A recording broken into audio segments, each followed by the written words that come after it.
what made you want to fight this fight the way you do so publicly? What, was there an instance? Did you see somebody getting attacked? Because again, this is something you believe in. This is something you fight for. Again, you're very public about it. You do not hide it. So again, back to the question, what made you want to be this bold? And because, you know, growing up, I also didn't understand it. But later, you know, I feel like we need to grow and evolve and understand. That was because I was young and I didn't understand. But I came to realize that, oh, it's normal. There's queer people around in the communities. You even see like a 3-year-old boy who always wants to wear his mother's heels or wear dresses and wants to wear the makeup. So are you saying that someone came and they said there's an agenda? Someone came and, how do you call it? They said, fill a form. We are making a movement or a group of people. You get an effeminate boy in Amankwetia who has never watched TV before or never, they don't have Instagram, let's say, in certain parts. So what is this about Western import? It's not a Western import. Do you get what I'm saying? It is not a Western import. And people need to read our African history. If you look into African history, our forefathers lived in harmony with let's say, Kojo Besia. I always tell people that, you know, we had our local languages before the foreigners brought English, Portuguese, French, whatever. Let's say English, right? So how did the word Kojo Besia exist if Kojo Besia did not exist from the beginning of time? How did the word Oba Beema exist? Our forefathers lived in harmony with them. So let's say you are a man, you are married, your wife goes to maybe to help you on the farm, maybe you go somewhere else or whatever, and there's so many children. There's always a Kojo Besia that's helping to wash, take care of the children, cook. And nobody causes any harm to anybody. But you have an effeminate man who knows how to do both things. They can cut firewood. At the same time, they can carry the baby on the back and help you and support you.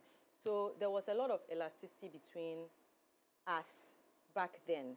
But honestly, it was the whites and the colonial masters who brought homophobia as another way to divide us, to put us against each other. It's divide to conquer, the same way they brought religion to divide us. Now, we have churches competing among them. So, Amy, my church is better than you. Amy, my pastor is better than you. We see pastors on TV. They're insulting each other and competing. You have seen that before, right? Yeah, we have all these different types of, what do they call them? So we have the charismatic churches, then we have the, you know, the Presbyterian, and they compete with each other. And that's not right. But then, yeah, what I'm saying is that what they brought onto us was divide to conquer. So they brought homophobia. Like Africans as people, we are not homophobic. If you go to, I have a very good friend from Cotonou, Benin. She's my hairstylist, right?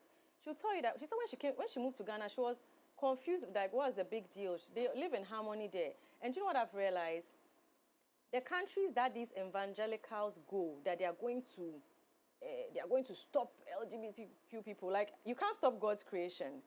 They haven't gone to the countries that are strong in voodoo, that believe in the African culture. They've gone to Uganda, which is very religious, highly religious Christian country. They've gone to Nigeria and passed the law there, right?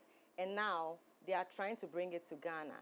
These are evangelical far-right people. There's a group called the World Family Congress. If you go and do research on them, they are highly known for pedophilia, and that is molesting and touching children. But that is the group the MP making so much noise has collaborated with and is trying to force this thing on us. But you ask yourself, what is the urgency? What's happening? Like, is someone dying? Has someone reported any case?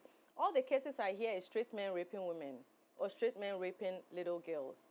It's not LGBTQ people. Think about it. So what's the urgency? There's war in Boku. There's been war for the past couple of years or years. Nobody is talking about, but that, they're killing people, killing women and children. You said, oh, you are doing it to protect the children. But the children are on the streets begging. Have you taken them off the streets? There's children begging on the streets or sitting on cement blocks in Ningo Pram Pram or under trees. Have you helped them? So what is this about, protect the children? It's the uncles, the fathers who are molesting children in the home. Now, I also tell people that whether you are gay or you are straight, once you touch a minor, it's a crime. But these same old people who are fighting to pass this law to just jail queer people are the same people who are allowing chiefs to marry 12-year-olds and 11-year-olds. So what exactly is that? What are you talking about? Are you actually trying to make this a law so that when you touch kids, they can't talk about it because it's wrong to say that I was, like, a small boy cannot say that I was in this bad situation with a man? Are you rather trying to silence people? Because there's nothing going on. But these same old men, some of them have been accused of sleeping with minors. Yes. And then when we talked about the 12-year-old at Nungwa, they said, no, first she was not anymore 12, now she's 16, and they were defending it. And then, so which children are you actually protecting? Are you really protecting the children? Because I still see, you can go to Cantamanto, you will see like 12, 15 children grouped together, begging, sitting on the floor, flies, dirty. How are you? You're not helping the children. So how are you protecting the children?